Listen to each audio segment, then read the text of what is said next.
So there's this book called The 48 Laws of Power, one of my personal favorites, and rule number one of the book is never outshine the master. Today's topic, great example of that. So Xi Jinping from China, it's been a regular practice of his to absolutely clean house with upper military leadership over the last several years, but he's done the biggest one that he's ever done. So check this out. In the last few weeks, Xi Jinping abruptly removed the defense minister, 9 high-ranking People's Liberation Army officers, 3 top defense industry executives, and 2 of those removed were generals who previously commanded China's strategic missile force, according to the Wall Street Journal. And China hasn't even explained why they removed these guys last week, but I'll tell you why they removed them. So once you become a dictator, you go through phases of, feeling like you're on top of the world to eventually feeling overly paranoid, because when you have everything, you have everything to lose. Look at what happened to Caesar, look at what happened with Stalin, look at what happened with the Tsar of Russia. All these people lost all their power to revolutions. And when you're a brutal dictator, you have to rule with brute force, or you run the risk of being overthrown. So obviously the biggest threat to being overthrown is high-ranking military officers, because they control the weapons. China's population isn't allowed to own guns. So obviously capable, competent people who are in command of the military are the biggest threat. So what Xi's doing is basically removing anybody with competence and experience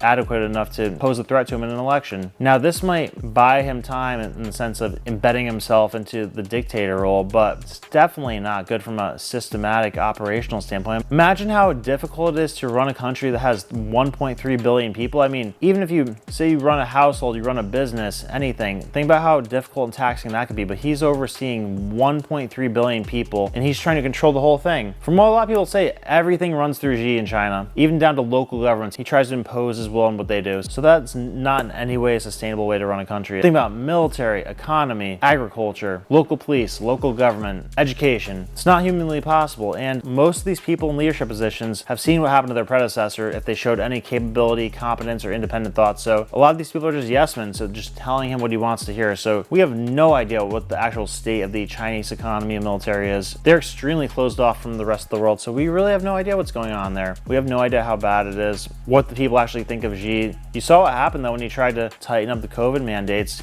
They started to revolt, and for the first time he actually pulled back in what he was doing because he got scared. So he is definitely in the phase of leadership where he's highly paranoid, highly volatile population. Just watch, if something like a food shortage or any type of prolonged economic hardship happens, I would say that he's above average risk of a revolution on his hands. So this will be an interesting thing to follow, definitely very important, because it's the biggest military purging of his presidency. And this is something that's really going overlooked with all the talk about invading Taiwan and the wars going on around the world, is what's going on with China domestically. Not very positive for them. And a lot of people seem pretty convinced that China's gonna be the next global superpower, but I'll tell you what, since I'm gonna be president in 2036, there's no way in hell that's gonna happen. Sit tight. God bless.